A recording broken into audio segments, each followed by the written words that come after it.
question was asked about the U.S. taking leadership in matters related to disaster resilience. I would submit you, I'm not sure how much leadership they have established, but they have established a national initiative to consider this in a more serious way. And I think you have to understand the effect of extreme weather events recently on the American economy, on the American psyche, and on the regions which were dramatically affected. I think that it's important for us, I think the action in this resilience effort is at the level that's in this room. It's municipal, local, and district level where you have perhaps the most control over those matters. And I was very interested to see Scott's presentation because it indicated that you know where to go to look where the vulnerabilities are. And the key thing that I am advising other districts to do is to, first of all, if you're worried about this, make sure that you are carefully examining the effectiveness of your flood prediction systems, that you are giving consideration to how you build your models and how you model the future, and also how you model places of current vulnerability.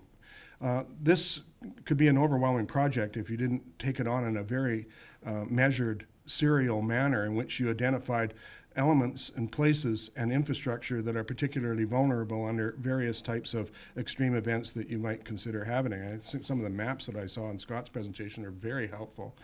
And I think that you identify the bottlenecks where inadequate infrastructure could back up and cause serious problems in a variety of areas and move there first. But sooner or later, you're going to have to look carefully, more broadly at the design standards for various forms of infrastructure, which your engineers can help you with. And more, Engineers Canada and others are coming forward with new standards. So we just have to see that this is something that has to be done. I don't think there's a cause to panic here, but I think conscientious effort and directed attention and resources on this matter now could be very, very helpful in the future. Okay, this is possibly one of the most dynamic and problematic areas associated with change in hydroclimatic circumstances. And you've opened the door to a lot of questions here that I think need to be addressed. First of all, with respect to municipalities or districts saying that they don't want to do that because they're afraid if they know that, then there will be liability. Well, not doing that and knowing what is appearing widely elsewhere and how others are reacting to that by getting on top of that, you're probably more liable from having your head in your sand than from knowing what's happening and doing your best you can about it. Now let me talk about the levels at which this appears to be happening. First of all of you know that insurance is becoming a very serious issue. One of our initiative's sponsors was Zurich Insurance. They lost so much money last year that they've really dramatically reduced the kind of help they give initiatives like ours. And you know that insurance companies are looking at municipalities and trying to set up a standard by which they can measure whether or not the municipality's infrastructure has been appropriately enough maintained to qualify them for kinds of insurance that would happen here. And we're also beginning to see some very complicated issues with respect to a whole range of liability associations with how our flood disaster insurance works. Now, one of the things that we've got in Alberta is that, okay, the municipality permitted developers to build on the floodplain. And they did so because they wanted the revenues. And they thought that the floodplain maps were adequate and the risks could be managed. But when then the disaster happens, the municipality isn't liable. They have to go to the province and to the federal government for emergency disaster relief. So there's a break there in terms of the line in which that liability takes place. So when you look at this now, in this changed world, and you can't unknow what you know. This is one of the other things that's happened in Alberta is we all want to go back and just pretend this didn't happen. But you can't unknow that. You now have, as I said, pointed out, thousands of data points that tell you where the floodplain really is. You can't unknow that. And you can't unknow the fact that hydroclimatic circumstances are changing. So we've got 3 levels of liability. They're probably going to be tested, and probably there are going to be changes in municipal liability for approving developments, developers' activities within the floodplain, and they're telling potential buyers of that extent. And you're also going to see something really interesting. I think you're going to see liability fall on the shoulders of real estate agents. And really, the big question here is, have you properly informed people of what these risks are, and should you know them, and should you do this? And I think that what you actually share of what you know is going to be possibly the foundation of a lot of legal challenges as this accelerates. And for example, the tort law challenges in the United States, there were more than 200 class action suits after Hurricane Sandy for reasons of liability and protection. None of these have yet to be fully tested in court, but the moment you get a precedent in one of those, you can bet that then this is going to be a domino effect that it could affect a whole broad range of liability and insurance matters. The question is asked whether or not there's a role for climate modification. And this brings in a whole range of issues, from cloud seeding to encourage precipitation, which is, I was just in Wyoming and they're doing that and they seem to think that it's working. But the neighboring jurisdictions haven't sued them for taking their water yet. Do you see what I'm saying? So the other elements of geoengineering radiate upward from that. In my estimation, we don't know enough about geoengineering effects because we don't know enough about the climate. I mean, look at what we're discovering. We probably learned more about the interface between the oceans and the atmosphere in the last 30 years than we've known for thousands of years. So there's a lot of things we don't know. It would occur to me that the best and most immediate effect is to use your natural ecosystems and particularly aquatic ecosystem and related restoration to try to stabilize the circumstance. That would occur to me to be the most effective immediate thing. You're getting into larger geoengineering projects. They're very costly, which take money away from those other things. And you want to talk about liability issues, I take your rain. How do you know it's your rain? Well, here we go. Drop the puck, drop the gloves, right? So I think being aware that these changes are possible, being aware, as was pointed out, Scott's program presentation, of where your vulnerabilities are. Start there and see where the stabilization would be most effectively undertaken. And monitor. Monitor. Pay close attention to what's happening. Know what's happening so you can know what to do. One of the problems we have here is that I haven't visited a region that doesn't have a number of problems that haven't been resolved, that exist previous to the climate effect problem. And water conservation is clearly one of them. If you look at Scott's model of, I was most impressed with that graph that says, okay, here's the kind of water supply demand effect you're going to have if you concentrate your development in areas already supplied as opposed to the sprawl. Also, that you're up at over 600, Anna, help me here, over 650 liters per day per person. You guys, I got to tell you that that's an easy one to win, and you can prepare yourself and also take up an enormous amount of slack and water supply that you may need later in unpredictable circumstances by getting that number down. I have to say that a very funny thing about that, because I'm often invited to come to Okotoks in Alberta, because they were really on top of this. They wanted to get their water conservation down because they wanted the town to grow by 60,000 people without needing additional water supplies. Well, one of the big problems we've got in this country is we compare ourselves to ourselves. So they got down to 290 liters per person per day, and we're proclaiming themselves the best in the country and in the world. Well, I work with cities that are at, on average, 140 in Europe, and some places like Munich that are 100, with no attendant loss of quality of life.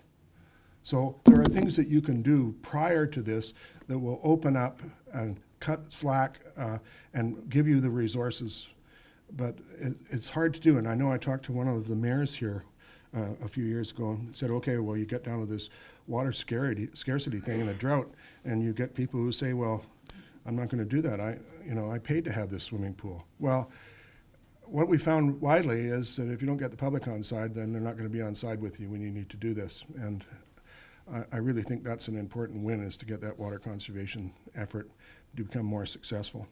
Then going back to the monitoring thing, you gotta.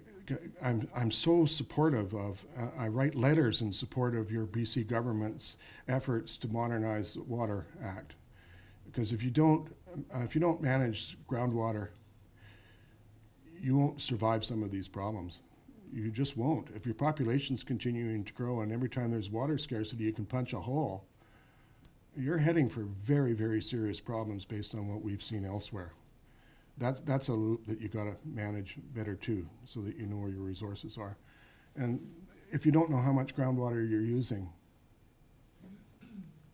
you're very vulnerable that way. So there are things that you can do that you're working toward now that are, I think, urgent. And those are certainly two. The third one is a broader monitoring, and I don't know the state of what it's like in this basin, but there aren't many basins that are as well monitored as you need, and that the data is available in forms that others can use. But I think Okanagan Basin Water Board and others, you have the capacity to work together to get that done. And then with those things, then you can track and monitor, continue to be in links with science.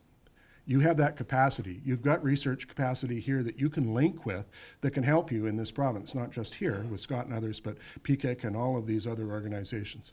An integrated relationship so that the best research outcomes are available to you, that's important.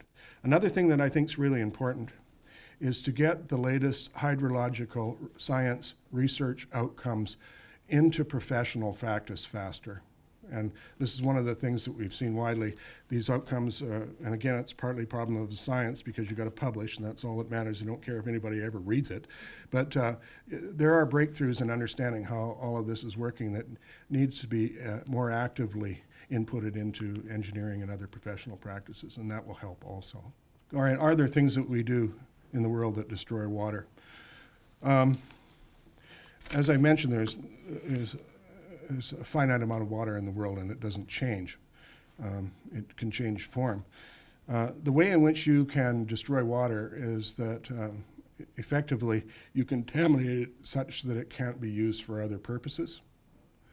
And the second way in which you can do it is to pump it down and out of the hydrologic cycle as we use it.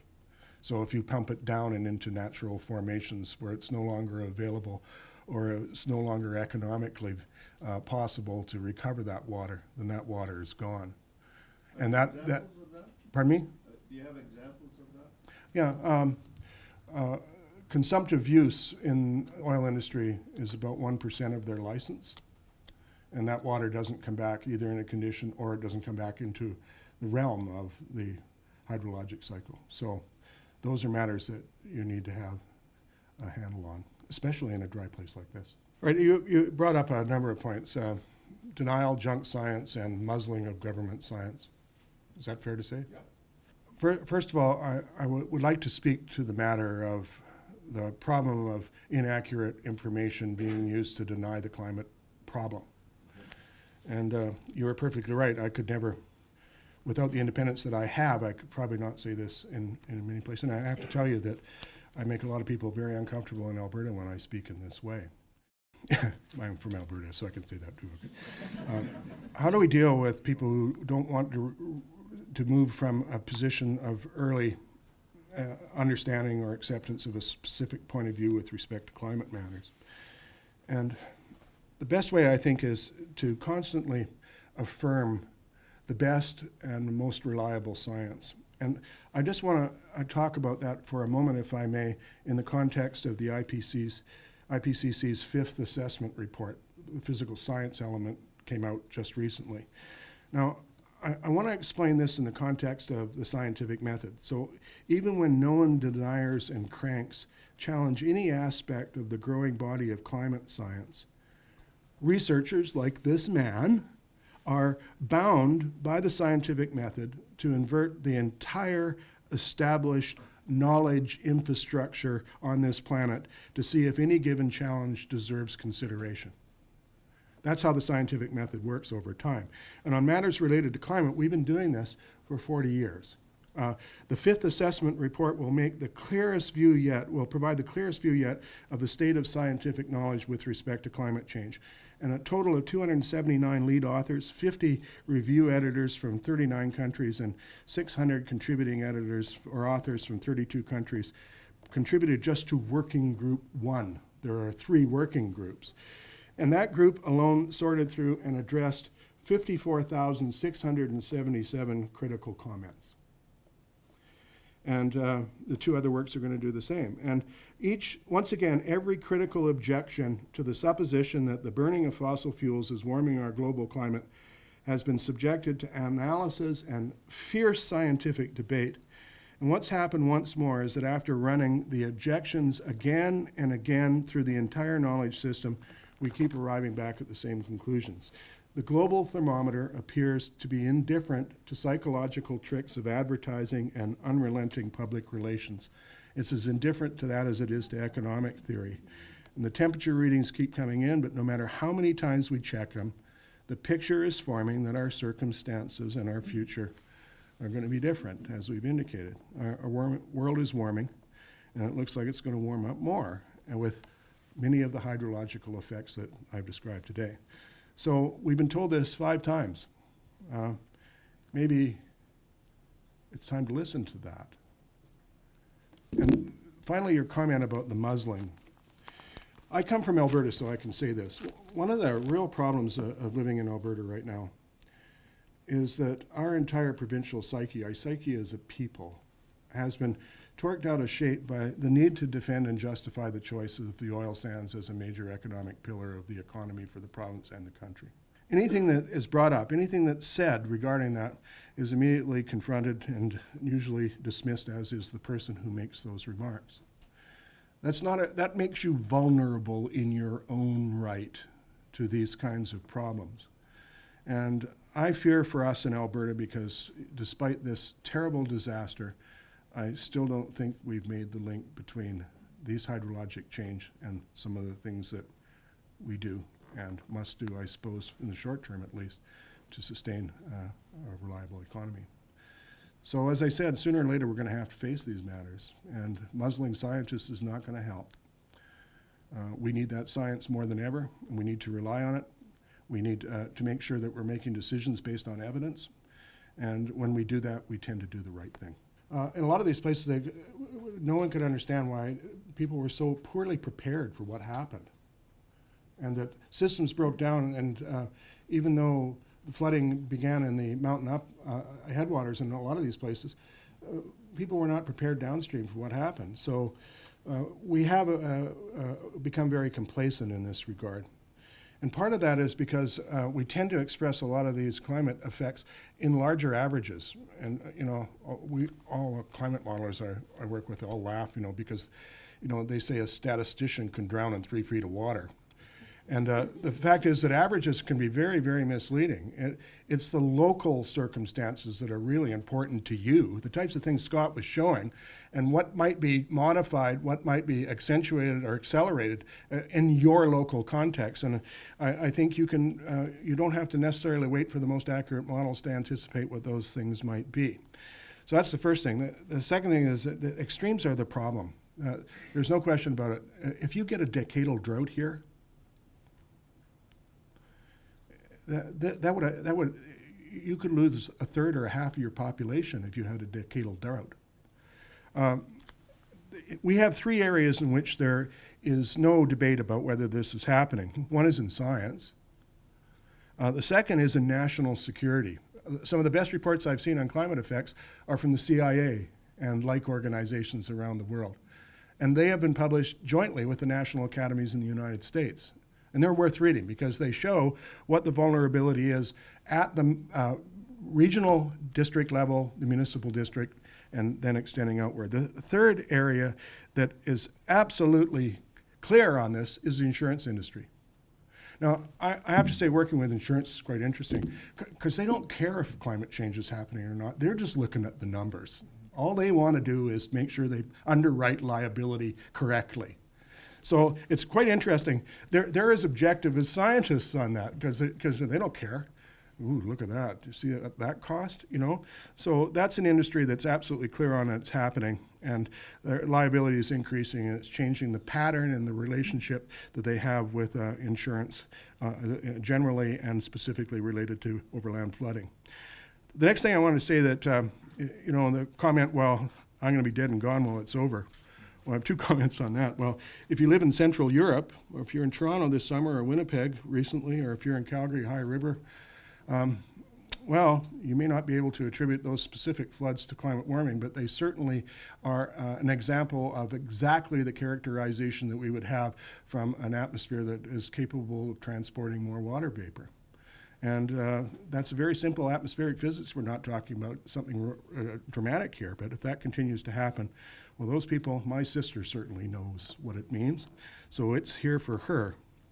And the other thing that I kind of find funny, because I get asked that, well, I'm not going to be here when it happens. Well, I'm here and it's happening. And the other thing, if you don't feel that it's going to be, you're going to be here when it happens, just hope that you don't end up in one of those situations where you're reborn as a person living in Bangladesh. That could be problematic, you know.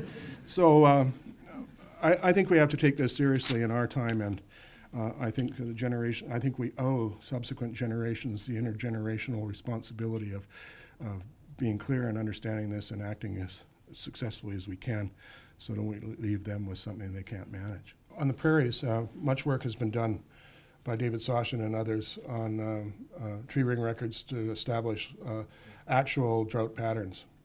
And droughts of 20 years were not uncommon. That's without climate change. So it'd be very interesting to see if you could extend your dendrochronological record back further, because those would be that would be natural variability. You could expect that without climate effects. So it's just important to know that, because you don't want to be third year into that when you kind of figure that these sorts of things are possible. The danger here is you get behind. You get into a cycle where you're getting relatively frequent flooding events at high cost, and so you can't get ahead of it. Let me give you some examples of how that looks. Toronto in 2005 suffered a 2-hour storm that caused $700 million worth of damage, flooded nearly 4,000 homes. So enormous effort went into, and great cost was, it was great cost to fix the problem, or at least fix it enough that people could move back into their homes. I talked to the head of Toronto Water Infrastructure, and he said, now we've got a really big problem, because we went in and fixed and increased the size of the storm pipes, stormwater capacity in that area. And now neighboring neighborhoods are threatening class action suits because you didn't do it for them. And then you look at the kinds of situations that you have in Manitoba and Saskatchewan, where the flooding has been so frequent that they require massive federal infusions of money. Well, that keeps happening, you keep having the damage, then you can't get ahead of it. And this is why we're concerned that if you have repeated extreme weather events of that kind, the sheer cost could actually just bankrupt you over time. You don't want that. And I think that's one of the cases here if for this, is staying ahead of this, is that once that happens to you, I mean, obviously we found the money in Calgary, but that's not what happens. What happens is that governments generally are self-insured, and therefore, even if they're in a deficit situation, they have a massive flooding event, they have to go out and borrow the money to deal with the disaster and deal with the debt later. You can see where this is going. So clearly, the objective is to be proactive, to see the potential that exists in your region, to identify bottlenecks or weaknesses, specific ones that could cause a radiative effect of damage around them. Work on those first, but get a program together so that you're active on this and you don't wait for disaster insurance afterwards, because the number of problems that occur as a result of that transcend infrastructure, have huge social and economic costs, huge environmental costs, and over time those costs have to be paid. I should tell you that everywhere I've been in this country, fracking's an issue. I should tell you also that fracking's been around for more than 40 years and has been successful and has had limited impact, partly because of its relatively limited application. And the problem here is the scale on which fracking is now being conducted. And the problem there, it goes back to, I mean, if they wanted to frack in this area, how would you manage that? Because you don't know how much groundwater you're using. Do you see what I'm saying? You need to have a good understanding of subsurface geology and the state of your groundwater and groundwater aquifers. Or you can't, that's not, you allow that and it's a tremendous hazard. Here's what happens. I've seen this happen time and time again. The companies get the permits to do that. They rush those permits in there, and they do that on purpose, because if it's the groundwater's not properly mapped, and then somebody turns on their tap and it catches fire, if it's not properly mapped, it's very, very difficult and expensive to prove liability. And I've seen this. I've been to ranchers' houses, and I always thought that was ridiculous. Hey, come on, you're faking this. And and I thought it'd be like a Bic lighter, eh? Well, this one guy near Drumheller turned his tap on, he lit it up and went 4 feet into I thought he was going to burn his house down. So we're not talking about small amounts of methane in the water. You can get a lot of it. So what I'm saying here is that I think regions that don't feel confident about their own groundwater mapping and their groundwater resource values should call a moratorium on it. And I would submit that for this reason. Every session I go to seems to start with an organized public relations maneuver that starts with a well driller telling you how to properly build a well and maintain it, as if you aren't. The second is the province saying that this is we know and understand this and it's worth doing, and the industry telling you their safety record with cement casings. I would submit to you, in all the work that we have done, we have never once come across a credible professional expert who's been able to properly characterize the long-term impacts. And given the scale and nature of this and the importance, not just to the economy, but the importance to our future of our groundwater, I don't think that's good enough. If the public loses faith in your ability to know and act on these things, that's very hard to regain. As the head of Toronto Infrastructure told me, the hardest thing to regain is public faith. And we all, that's part of the leadership I'm talking about, is to know and to be pressing toward upgrading so that you can be confident in these tools. We have the ability, we know how to do debris flows better than ever. We know how to do hydrology and tie it to flood mapping. But that's, as I said, flood prediction, flood mapping, flood modeling, find out where the weak spots are in your own infrastructure scenarios. Start there, but also at the same time, we all, everywhere, have to upgrade public understanding of what this threat means, so that they themselves are not sit there waiting and relying on the town or the municipal district to help them. They should be doing a number of mitigative things that will protect their own properties, their own families from these effects. And there's a whole range of things that you can do. You just have to look at your property. If you build in a floodplain, you've got to be paying attention to what you've got. Don't have downsloping driveways like they did in Toronto. Here comes the tide, you know. There's what you do with your eaves troughs, what you do with sewage valves. All of those things are important, and we know what they can be enormously valuable. They can help individual homeowners survive extreme weather events, and cumulatively reducing the amount of hard surface so that landscapes are absorbing that water. That can actually save communities. So your question is absolutely appropriate. We should know those things, but we shouldn't be sitting there passively looking at the floodplain map and saying, well, there you go. There's a lot that needs to be done here. You look at that coast of Russia, and you notice the ice decline and temperature increases in the ocean. And what we've seen now are where, in the last 10 years, small bubbles, regular carbon dioxide, methane are bubbling up from the melted clathrates in the seawater. Now we're seeing funnels of methane 6 meters across, generating methane for much of the open water year.